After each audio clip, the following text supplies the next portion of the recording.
Hemos leído Mateo 13 y, a partir del versículo 47, que es otra de las parábolas. Hace 2 semanas casi terminábamos todo este capítulo que Mateo dedica a las parábolas de nuestro Señor. Pero nos hizo falta y precisamente la introducción al tema siguiente que tenemos que revisar, que es los discípulos del Señor o los que siguen al Señor. ¿Cuál es el costo? ¿Cuál es el precio? ¿Qué es lo que tienen que pagar y qué sufrir también? Así que es un buen principio este pasaje. Ya lo hemos leído, pero lo vamos a leer otra vez y por supuesto siempre tengan sus Biblias. Mateo 13, versículo 43 al 49. Mateo 13, 47 al 49 dice: y asimismo el reino de los cielos es semejante a una red, que echada en el mar recoge de toda clase de peces, y una vez llena, la vacía a la orilla, y sentados recogen lo bueno en cestas, y lo malo echan fuera. Así será el fin del siglo, saldrán los ángeles y apartarán a los malos de entre los justos, y los echarán en el horno de fuego. Ahí será el lloro y el crujir de dientes. Es muy interesante esta parábola, ya que pues nos ilumina un poquito siempre sobre las predicaciones de nuestro Señor. Nuestro Señor era muy escatológico. Aún en sus parábolas era muy escatológico. Y escatología, pues ya lo he comentado, es el estudio o la ciencia acerca del futuro o el fin del siglo, el fin del tiempo, el fin de los tiempos, ¿no? Básicamente el libro de Apocalipsis es todo escatología, casi todo. Entonces, el Señor Jesús era muy escatológico, lo cual es muy interesante, ya que ahora se ha olvidado mucho la escatología. Es decir, no tiene mayor interés la escatología. De hecho, ha tomado muy mala fama. Existen ciertos predicadores que dicen: yo no estudié, yo los he oído, yo no estudié, yo no fui a la universidad, porque a mí en la iglesia en donde estaba, pues me dijeron: ya viene el Señor, ya viene el Señor. Y entonces por esa razón ya no estudió. De hecho, dicen estos predicadores: yo de burro no estudié. Pero no burro porque le hizo caso a su iglesia que le estaba hablando la verdad, sino que burro él que no quiso estudiar. Esa es la verdad. Pues ha tomado mucha mala fama la escatología, especialmente ahora en nuestros tiempos. Creo que porque la gente se da cuenta de que no ha venido el Señor. El mensaje hace algunos años fue: ya viene, ya viene, ya viene, y no vino. Entonces, bueno, ¿qué pasa, no? El famoso 2012, ¿qué pasó en el famoso 2012? No pasó absolutamente nada. Algunos se ponen a pensar en todo este efecto Mandela y todas esas cosas que supuestamente se están dando, si son ciertas o no son ciertas, pues al final es demasiado poco y demasiado pobre. Pero dicen: a partir del 2012 algo grande pasó y cambiamos de universo, ese tipo de cosas, dándole una explicación a la escatología. Y es que al final nadie sabe en qué momento vendrá el Señor. Y es el Señor quien lo va a decidir y punto. El Padre Celestial es el que ha planeado todo, es su plan absoluto y Él decide. Así que por más que le demos vueltas: viene tal año, viene en tal momento, viene cuando pase esto, viene cuando pase aquello, simplemente no lo vamos a saber. De acuerdo con la escatología del Antiguo Testamento, nosotros ya estamos en los tiempos finales desde que vino el Señor Jesucristo, desde el tiempo de los apóstoles. Y esa forma la guardó precisamente Dios, así para que se predicara el Evangelio. Es decir, los apóstoles pensaban, sabían, creían, entendían y estaban absolutamente convencidos que ellos verían al Señor Jesucristo venir desde el cielo. Es decir, ellos estarían predicando, estarían enseñando, estarían en las iglesias y verían literalmente al Señor Jesucristo, a nuestro Señor Jesucristo, cuando viniera desde el cielo. Tenían el Espíritu Santo, tenían los dones del Espíritu Santo, maravillas se hacían a través de sus manos. ¿Y por qué el Espíritu Santo no les dijo: hey, hacen falta como unos 2000 años para que venga el Señor Jesús? No se los quiso decir. Lo que sí es cierto es que era necesario precisamente para que ellos predicaran. Ahora, bíblicamente y proféticamente, ellos ya estaban viviendo el fin de los tiempos y seguimos nosotros viviendo el fin de los tiempos. Así que predicar acerca del fin de los tiempos es absolutamente legítimo este año, hace 10 años, hace 20 años, hace 100 años. De hecho, es un dato interesante. Los de la Reforma, Martín Lutero, Juan Calvino y otros, creían que, por ejemplo, el Papa era el anticristo. Ya, era el anticristo, ¿no? Entonces ellos consideraban que ya estaban en los tiempos finales y muchas veces uno lee sus escritos y se da a entender como que sentían que ya estaban viviendo literalmente el apocalipsis. En cierta forma, sí. ¿Por qué? Porque recuerden que en ese tiempo estaban siendo perseguidos, la Iglesia Católica pues los torturaba de diferentes maneras, los metía a la dama de hierro, ¿verdad? Donde se morían básicamente de hambre y de no poder dormir. Los, eh, los amarraba y los encadenaba a la rueda en donde les quebraban las piernas y los brazos, ¿no? Y ahí hasta que se murieran, o si no se morían, pues entonces los enterraban vivos ahí con la rueda, ¿no? Era una forma espantosa de vivir y por supuesto aquel que defienda la Iglesia Católica pues está muy errado. Era entonces entendible que ellos consideraran, ya estamos viviendo los tiempos finales, que nos están persiguiendo, nos están asesinando y todos nosotros tenemos que salir corriendo de la Iglesia Católica, del papado, ¿no? Porque en ese momento estaba la teocracia católica y lo que hacía era asesinar, perseguir, violar, torturar y todo lo demás. Así que vivimos los tiempos finales. El mensaje escatológico nunca se ha perdido y nunca debe perderse. El mensaje escatológico nunca ha pasado de moda porque es la esperanza que nosotros tenemos.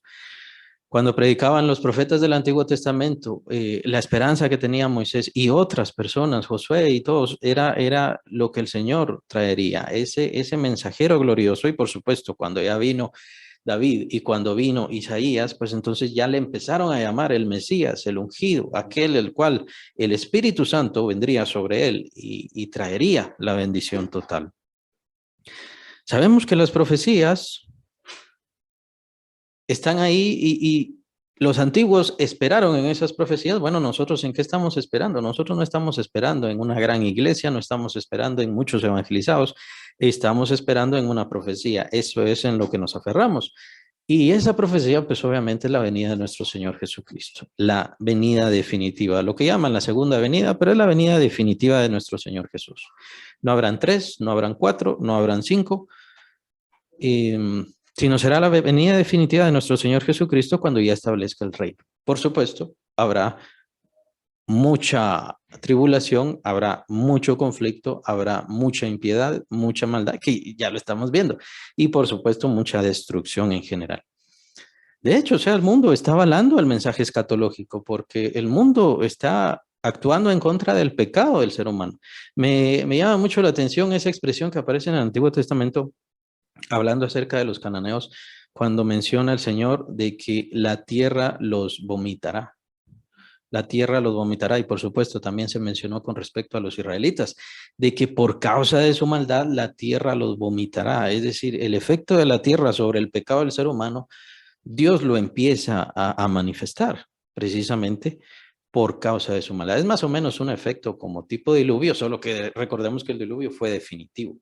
Aquí nosotros estamos hablando de señales. El mundo está dando señales a las personas, al ser humano, que se arrepienta, que cambie, y el hombre no se arrepiente.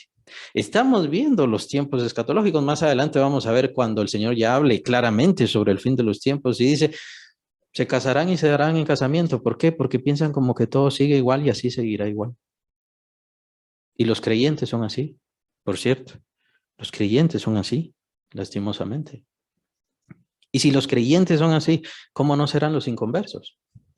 ¿Cómo no estarán completamente perdidos los inconversos? El creyente entonces no puede vivir tan francamente, tan fácilmente o tan felizmente como que el mundo nunca se va a acabar, el fin de los tiempos nunca vendrá, sino que de hecho todo lo contrario, tendría que vivir en la expectativa de que el Señor vendrá, de que su Señor vendrá, de que su Señor le tomará y por supuesto que le juzgará. Y de eso trata esta parábola, la vamos a leer. Dice, el reino de los cielos es como una red. Me llama la atención porque el reino de los cielos nosotros, si tal vez le preguntáramos a los creyentes o a varios creyentes, pues dirán, es un reino de gloria, un reino de paz, un reino de bendición, un reino donde siempre hay alimento, un reino de prosperidad, ahora que es tan famoso, ¿no? Pero no nos damos cuenta que es un instrumento. Y es eso de lo que está hablando aquí nuestro Señor. El reino de los cielos es un instrumento. Es como el instrumento de esa red que le sirve al pescador. Eso es lo que está hablando aquí el Señor. El reino de los cielos es como una red de pesca que le sirve al pescador para extraer sus peces y entonces puede él ya juzgar qué le sirve y qué no le sirve. Ese es el reino de los cielos. Es la expresión que nos da el Señor. Es muy interesante porque no solamente se queda en lo escatológico, sino el Señor entonces empieza a decirnos qué es lo que está buscando, qué es lo que necesita. ¿Por qué está aquí el reino de los cielos? El reino de los cielos está aquí, es cierto, trae paz, trae bendición, trae dicha, trae gozo, trae todas estas cosas maravillosas, pero el punto es qué sucede con todas esas cosas maravillosas, qué es lo que el ser humano va a hacer con esas cosas maravillosas y qué es lo que los creyentes van a hacer con esas cosas. El propósito de Dios específicamente es tomar a los que le sirven, tomar a los que le son útiles, tomar a los que Él quiere para el reino eterno. Vean qué interesante. El Señor entonces viene para que todos entren, para que todos estén ahí. Por supuesto que quisiera que todos entraran. Por supuesto que el llamamiento es para todos. Que todos entren al reino y que todos entren a la salvación, que todos se arrepientan y por supuesto que todos sirvan. El punto es que se nos olvida de Dios, el Creador, cuál es su propósito y cuál es su fin. Y creo que tal vez es porque nosotros vivimos en esta vida y más allá de tener hijos, más allá de tener una casa o casas, o un carro y otro y varios carros, pues no nos da más el propósito, el fin, ¿no? Pero los fines de Dios son eternos y para que los fines de Dios sean eternos, Él tiene que hacer ciclos, tiene que hacer formas, tiene que hacer medios, tiene que ponernos en cierto lugar, tiene que ponernos en cierta manera. Es decir, nosotros no somos adorno. Dios no crea las cosas por adorno. Casi todas las cosas que ustedes ven, no existe ninguna que sea por adorno. A Dios simplemente se le antojó. Tiene su propósito, tiene su fin, tiene su función, tiene su trabajo. Y eso es el creyente. Nosotros como seres humanos naturales, sin Cristo estoy hablando, perdimos completamente todo propósito. Es por eso que nuestro propósito quedó nada más como aquello que Dios nos dio, fructificar la tierra, llenadla.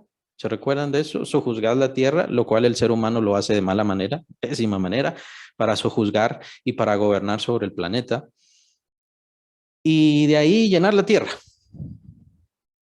fructificar, multiplicados. Ese es el propósito del ser humano, porque es lo único que le quedó después de caer de la gracia de Dios, después de alejarse completamente de Dios y caer, por supuesto, en pecado. Y es por eso que el ser humano solamente ve su propósito en eso. Pero el propósito de Dios que nos ha dado no es simplemente eso era una parte. Eso era una función que tiene que ver con esta tierra, con esta vida, con lo que estamos haciendo acá.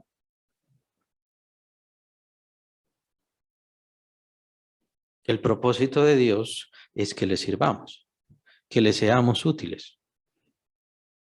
Vean la expresión del Señor Jesucristo. Entonces, el pescador tira su red, ¿no?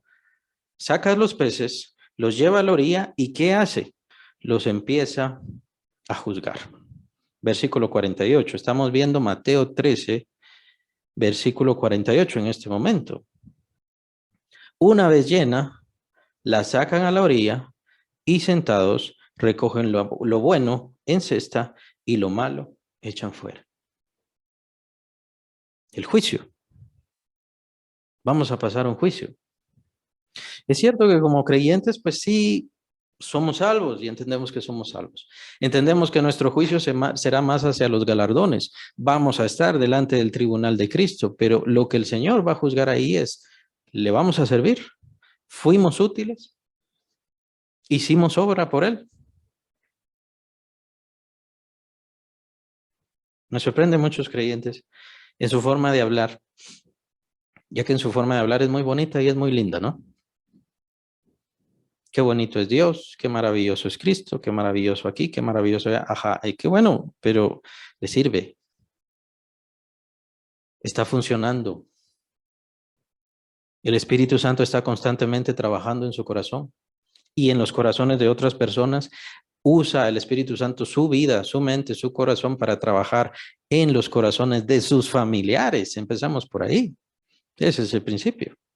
Nosotros somos luz al mundo, ese es nuestro propósito, esa es nuestra función. Somos luz al mundo. Para eso fuimos rescatados de las tinieblas, fuimos trasladados al reino del amado Hijo, no simplemente para estar ahí sentados y cantar, no estamos ahí simplemente para ver lo bonito que es Dios y admirar a Dios. Estamos para hacerle útiles. Esa es la función, ese es el propósito. Vean cómo se ha degradado el evangelio, en donde el evangelio entonces se ha vuelto en aquello de usted levanta la mano y ya estuvo, se acabaron sus problemas. Diga que cree en Cristo, se acabó sus problemas. El creyente debe ser creyente para servir a Dios.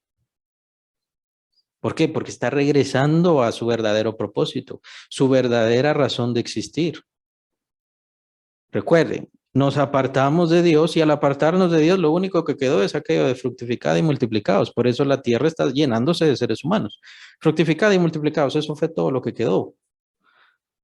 Pero el propósito de Dios es que le sirvamos por toda la eternidad, que tengamos una función, que tengamos un porqué, que tengamos una razón y por supuesto funcionemos en eso. Él nos da las armas, Él nos da los dones, Él nos da los propósitos, no para hacer show, no para hacer espectáculo, sino para que sirvamos a su propósito. Y su propósito en este instante, y lo deja muy sencillo, su propósito en este instante es que el nombre de su Santísimo Hijo sea glorificado, porque al hacerlo, entonces Dios será glorificado. Y al glorificar a Dios, al glorificar a su Hijo, nosotros también, como iglesia, como creyentes.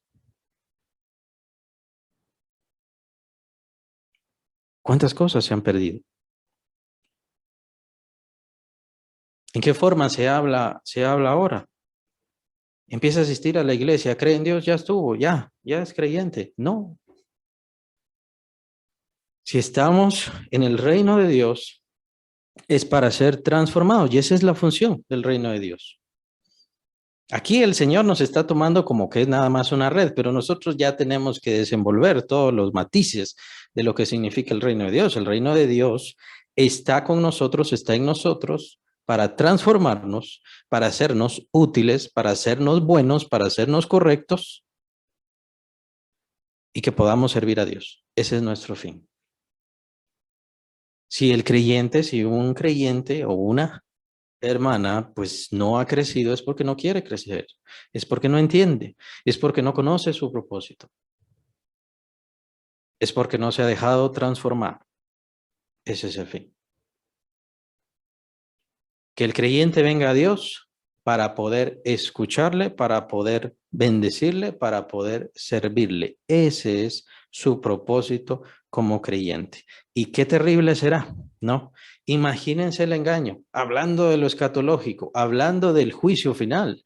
Qué terrible será aquellas personas que digan, Señor, pero si estas personas me dijeron que solo levantara la mano y se acabó. Si estas personas no me hablaron de dejar de fornicar, dejar de adulterar, dejar de mentir, no me hablaron de todas estas cosas, solo tenía que levantar la mano y se acabó. Qué terrible será. Por supuesto, aquellos tendrán su castigo por un falso evangelio, pero esa persona perderá su alma completamente porque no se le dio, porque no se le mostró el verdadero evangelio.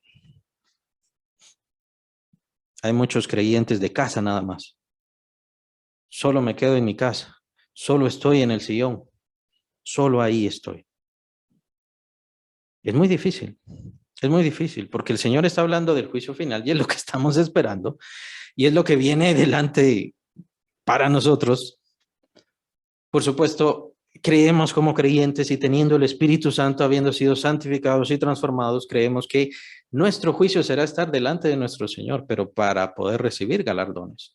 Como Él dice, cuida que ninguno tome tu corona. El Señor tiene preparadas coronas para nosotros. El Señor tiene preparados galardones para nosotros. El Señor tiene preparado un lugar para nosotros. El punto es, le estamos siendo útiles. Estamos siendo útiles. Es cierto que en esta vida, en este momento, pues tal vez ya a esta edad estamos cansados, estamos fatigados,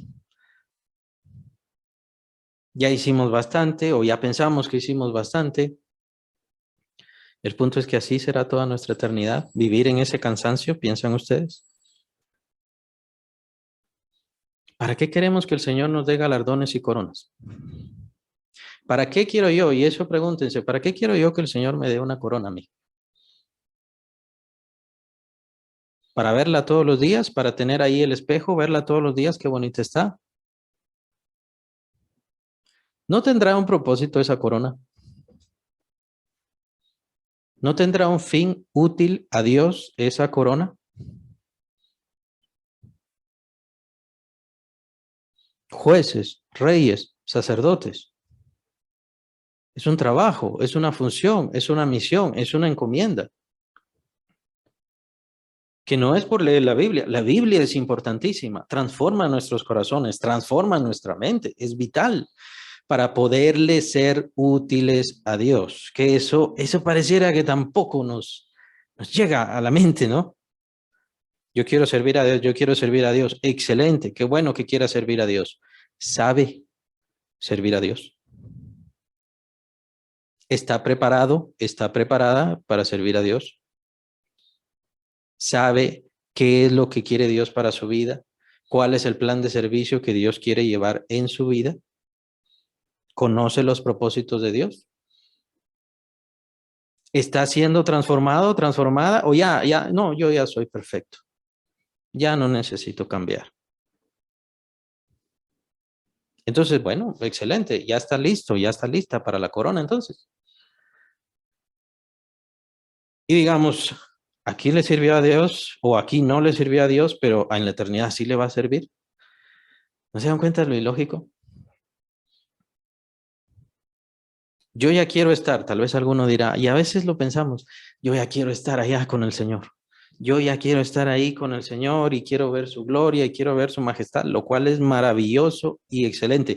Pero el Señor nos necesita aquí, hoy, y necesita nuestro servicio hoy. No nos necesita ya. Cuando nos quiera ya, nos llevará ya. Cuando sea nuestro tiempo, cuando sea nuestro momento, cuando ya hayamos hecho lo que debíamos hacer.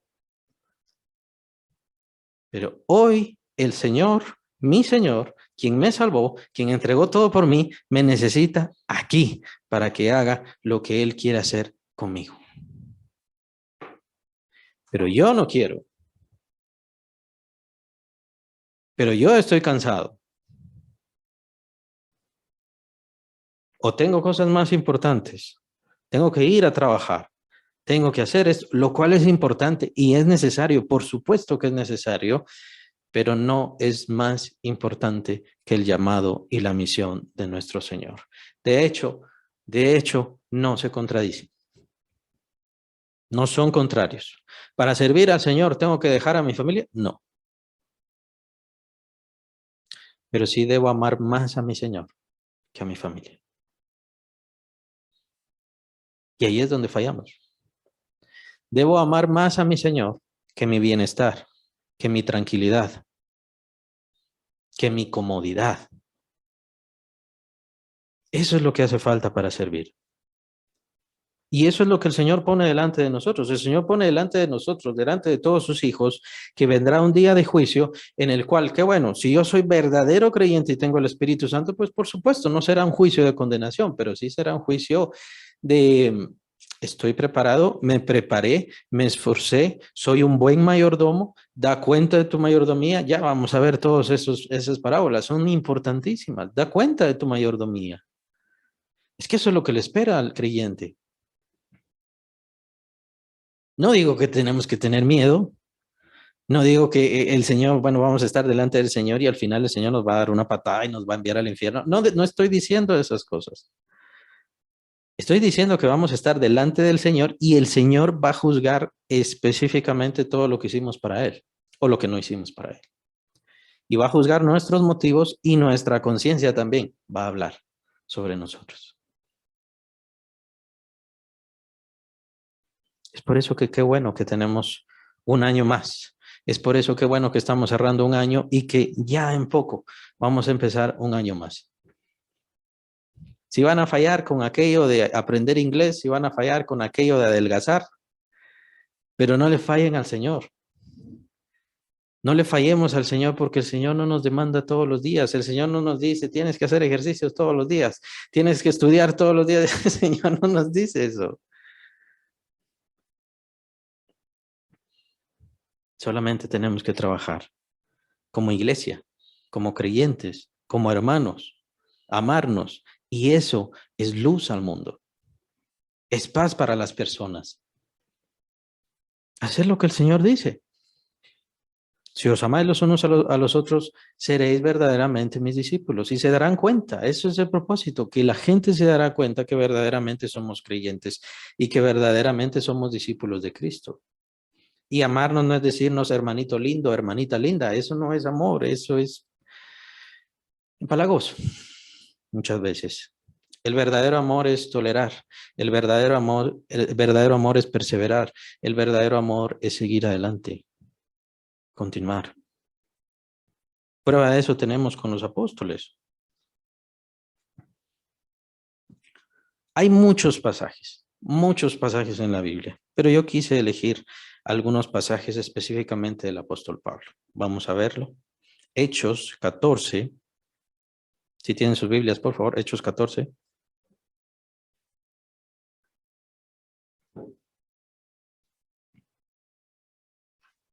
Versículo 22.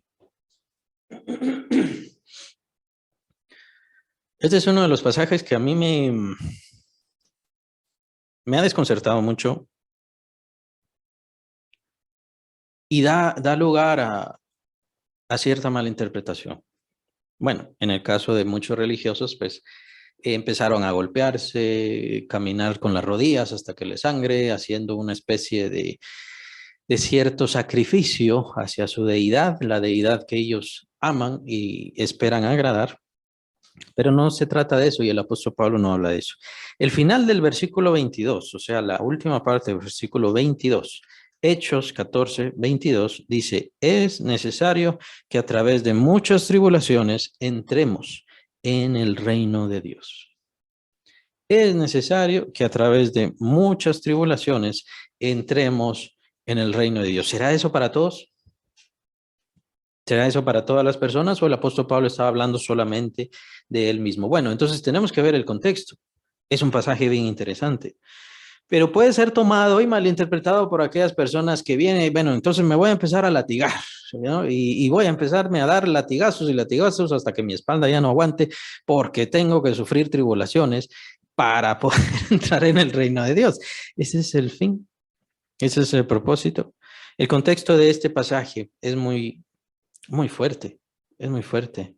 El apóstol Pablo casi lo mataron en ese momento. Fue en una de las veces que lo apedrearon, no lo apedrearon solo una vez, una de las veces que lo apedrearon o que lo quisieron apedrear, fue cuando fue apedreado en Listra. Y casi lo dejaron muerto. Casi lo dejaron muerto. Por supuesto, por influencia de los judíos, porque ellos decían que estaban faltando a la ley de Moisés y ese tipo de cosas. Y todo el tumulto que hubo en ese entonces, ¿no? Muy fuerte. Al apóstol Pablo casi lo dejaron muerto por las piedras con las que lo atacaron. Lo tomaron, lo defendieron los hermanos para que no lo mataran específicamente y lograron sacarlo de ahí. Lo atendieron, le atendieron sus heridas y entonces logró sanar, logró recuperarse. Pero tenemos que considerar este pasaje y las palabras del apóstol Pablo como que, imagínense, ser apedreado no es cualquier cosa, ¿no? Entonces, este hermano, este hombre, este gran varón de Dios, el apóstol Pablo, en ese momento que estaba dando estas palabras, muy probablemente tenía un ojo hinchado, muy probablemente tenía partida la boca, muy probablemente tenía cicatrices en su cara, o tal vez vendada una mano.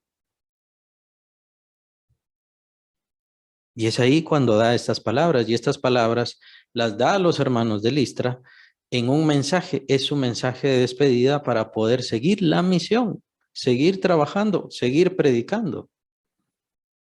Es necesario que a través de muchas tribulaciones entremos en el reino de Dios. Qué pasaje tan importante, ¿no? Cuando ya vemos el contexto, cuando vemos qué fue lo que pasó en realidad y de qué manera nos imaginamos al apóstol Pablo ahí, con ese sufrimiento, con ese dolor. ¿Saben por qué? Porque esos son los verdaderos mensajes. Esos mensajes ya no existen y esos mensajeros ya no existen. O mejor dicho, sí existen, pero son muy ignorados. No son mensajes de hablar bonito, no son mensajes de que qué positivo o el modernismo, ¿no? Qué moderno. Predicar en playera, ¡guau! ¡Qué gran hombre de Dios! El verdadero mensaje de Cristo es un mensaje de sufrimiento. Y el diablo hace sufrir al mensajero, al heraldo. El diablo ataca al heraldo porque así es la única forma de atacar a Dios. A Dios no lo puede atacar, al Señor Jesucristo no le puede hacer ningún daño, pero sí le puede hacer daño al heraldo. Ese es el sufrimiento del cual habla el apóstol. El apóstol no dice yo estoy aquí y todos los días me pego latigazos y latigazos para poder hablar de Cristo. No, no, no. Es que ese no es el sufrimiento.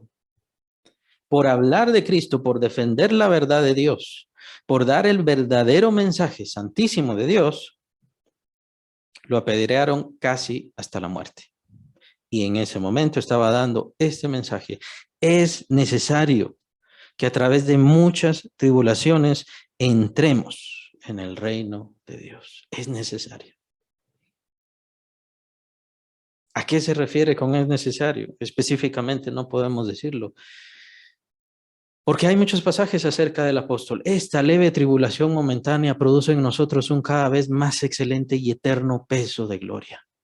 Esta tribulación momentánea, y el apóstol Pablo en su carta a los Corintios da listado de todos sus sufrimientos, de los robos que él sufrió, de los naufragios que él sufrió y de las veces que lo apedrearon, de las persecuciones y del descuido y desinterés de los mismos hermanos.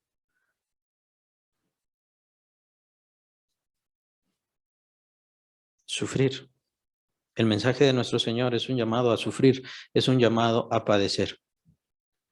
Y ese es el principio de los verdaderos discípulos de Cristo. Usted quiere ser verdadero discípulo de Cristo, usted quiere de verdad seguir a Cristo. Mire, piénselo, reflexione bien. De verdad quiere seguir a Cristo, va a sufrir. Porque el diablo va a atacarle a usted con tal de atacar a Cristo. El diablo va a hacer hasta lo imposible por cerrarle la boca. El diablo va a hacer lo que sea necesario por hacerle pecar, por hacerle caer, por hacerle fallar. Y por supuesto después le va a acusar. Es un enemigo terrible, formidable. Pero nuestro Señor, nuestra compañía y nuestro consuelo es muchísimo mayor que ese enemigo. Ahora nuestra carne es débil y nuestra carne nos llama a sufrir, precisamente. El apóstol Pablo menciona también todas las veces que padeció hambre. He aprendido a tener mucho, he aprendido a no tener nada. Por todo y en todo estoy aprendido, dice el apóstol. No estoy buscando que me den dádivas, estoy buscando fruto para ustedes porque yo quiero que ustedes tengan, no yo. A mí me sirve para el servicio, a mí me sirve para trabajar. Y muchas veces lo mencionó el apóstol Pablo, yo tengo suficiente, Dios me da. Y también mis manos me han servido para poder obtener todo lo necesario. Es un llamado a sufrir. Es un llamado a sufrir. El verdadero creyente, el verdadero reino de Dios, el estar en el reino y el trabajar en el reino es un llamado a sufrir. Esto quiere decir que tenemos que ser infelices, ¿no? Que eso también se ha malinterpretado. Tenemos que estar tristes, tenemos que estar... No, todo lo contrario. Tenemos que estar llenos de vida, llenos de paz, llenos de alegría. ¿Por qué? Porque todo va bien en mi vida. No, todo lo contrario. Puedo tener enfermedades, puedo tener dolores, puedo tener soledad, puedo tener depresión, puedo tener tantísimas cosas, pero ninguna de todas esas cosas, ni siquiera poniéndolas juntas, es suficiente para pagar el amor que tiene mi Señor por mí y su cuidado sobre mi vida. No lo puedo ver y no lo voy a ver, pero sé que lo veré en el futuro.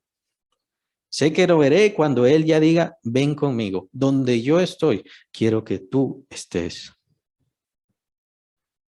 En otro pasaje menciona al Señor Jesucristo para que donde yo estoy, mi siervo esté conmigo. ¿Por qué entonces vamos a elegir este camino de sufrimiento, este camino de trabajo, este camino de servicio? ¿Por qué lo vamos a elegir? Porque es el camino del Señor. Es el camino que Él caminó y es el camino que Él pone delante de nosotros y Él va a estar con nosotros todo el tiempo. ¿Quiere un camino cómodo? ¿Quiere un camino tranquilo? ¿Quiere un camino desde su sillón? Perdóneme, pero ahí no está el Señor y ahí no estará el Señor. O le sirve en donde Él está, en donde su trabajo está, en donde su esmero está, o mejor manténgase cómodo. ¿Qué va a hacer el Señor? No le voy a decir que se va a ir al infierno, no le voy a decir eso. Pero ¿qué uso y qué utilidad tendrá en el reino de Dios? No lo sé. Ese es el llamado.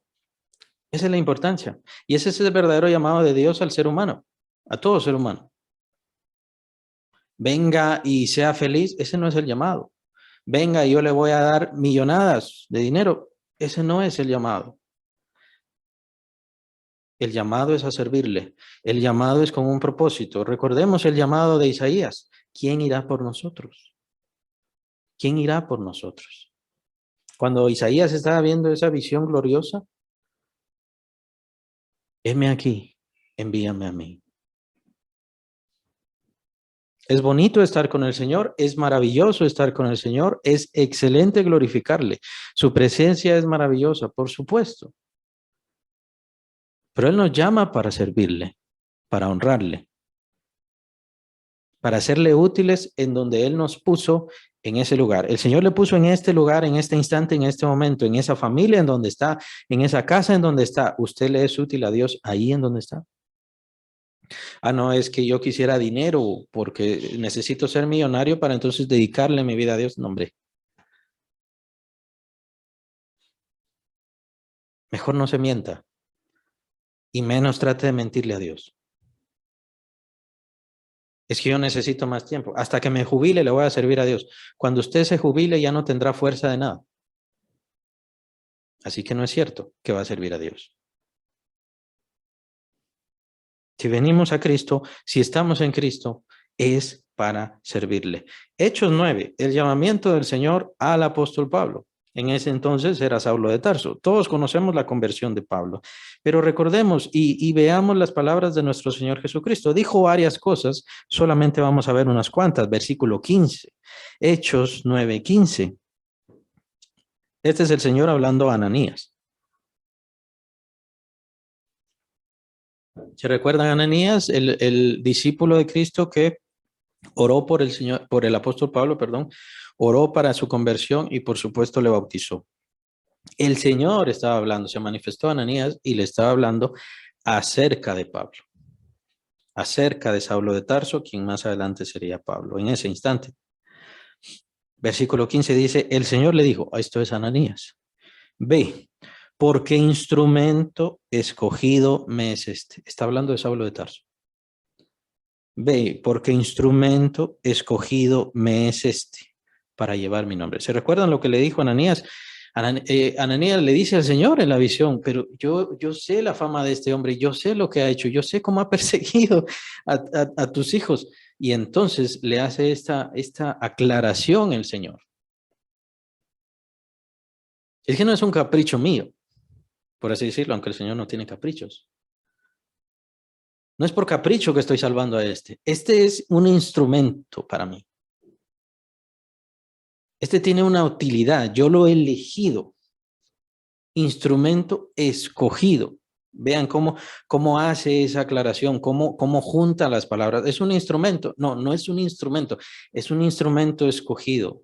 Lo que menciona el apóstol Pablo en Gálatas es, Dios me apartó desde el vientre de mi padre. Desde ahí. Por supuesto que siguió su camino, por supuesto que se desvió, por supuesto que por su celo empezó hasta a blasfemar del Señor Jesucristo, por supuesto. Pero él siempre fue un instrumento escogido por Dios.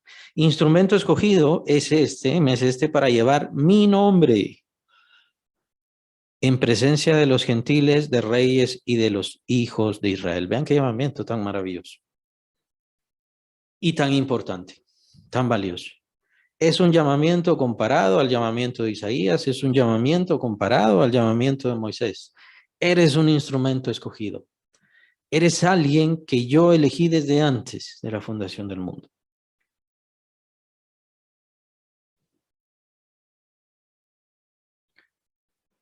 Pero lo otro se nos olvida. Versículo 16. Porque yo le mostraré, este es el Señor Jesús todavía hablando, porque yo le mostraré, hablando de Pablo, yo le mostraré cuánto le es necesario padecer por mi nombre. Qué bonito es ser un instrumento escogido, pero tiene esa otra característica, el sufrimiento. En esta vida, en este tiempo, ¿por qué? Obviamente estamos en territorio de guerra. Somos la luz contra las tinieblas. Nosotros somos la lumbrera del mundo, somos los únicos. Y por supuesto que habrá críticas y por supuesto que habrá maltratos, por supuesto que habrá odio. Y eso que a nosotros todavía tenemos derechos humanos y tenemos todavía todas estas cosas. No nos matan inmediatamente.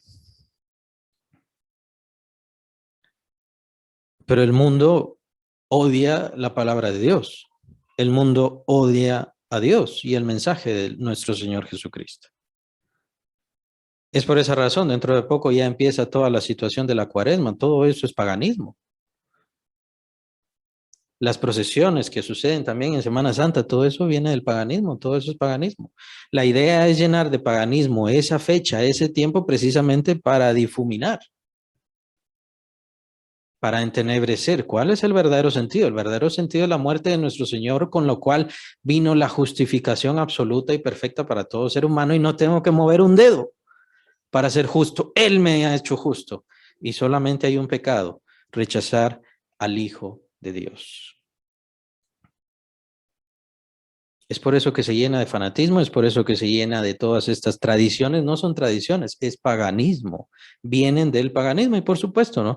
Tiene que hacer la cuaresma y tiene que confesarse porque si no se va a ir al infierno. Tiene que cargar porque entonces así va a pagar pecados. Imagínense, en el momento en que están celebrando la muerte del Señor Jesús, quien pagó los pecados de todos, ellos están cargando para poder pagar pecados.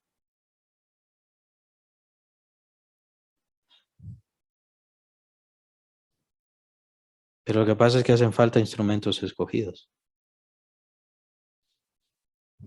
No habrá instrumentos escogidos ahora. Por supuesto, siempre hay. Siempre hay instrumentos escogidos. Y por supuesto que el Señor siempre está llamando a su iglesia. Todos aquellos que han sido llamados por el Reino Santo han sido llamados como instrumentos escogidos. Quienes van a ser verdaderamente instrumentos escogidos depende de cada corazón. Depende de cada mente.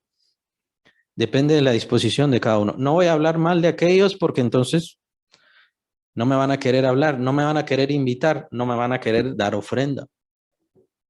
No voy a hablar de esto porque entonces los hermanos se van a ir y entonces ya no van a diezmar. El problema es que ese no es el nombre de Cristo. Ese no es el evangelio del Señor. Esa no es la verdad de Dios. Y es a eso a lo que le deberíamos temer. Un día vamos a estar todos delante de nuestro Señor. Y Él va a juzgar nuestra vida.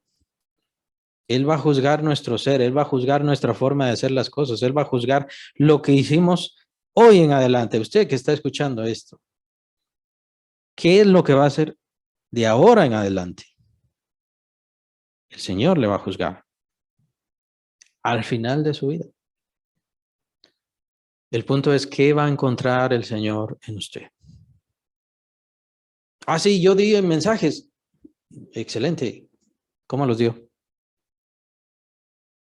Yo di enseñanza, yo di muchas enseñanzas. Qué bueno, excelente. ¿Cómo las dio? ¿Es un instrumento escogido? ¿Dio el mensaje correctamente? ¿Dio todo lo que el Señor, todo el consejo de Dios?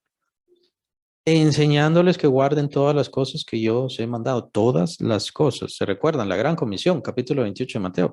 Enseñándoles, id y haced discípulos por todas las naciones, enseñándoles que guarden todas las cosas que yo os he encomendado.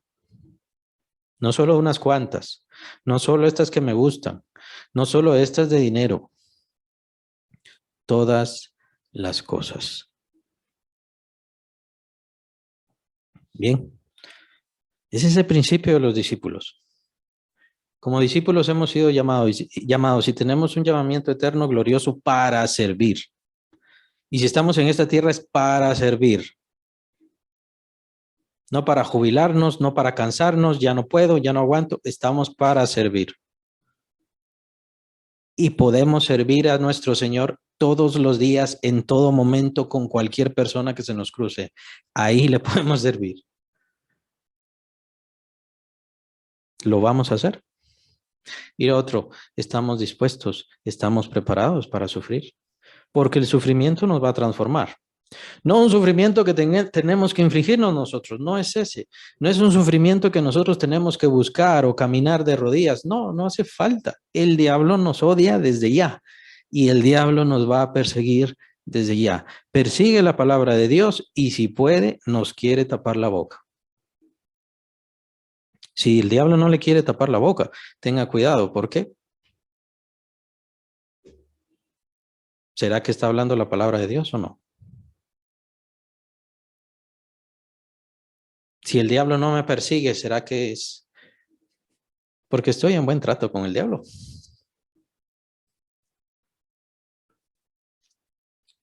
Como creyentes y como iglesia sufriremos persecución, pero nuestro Señor está con nosotros y nunca nos va a dejar.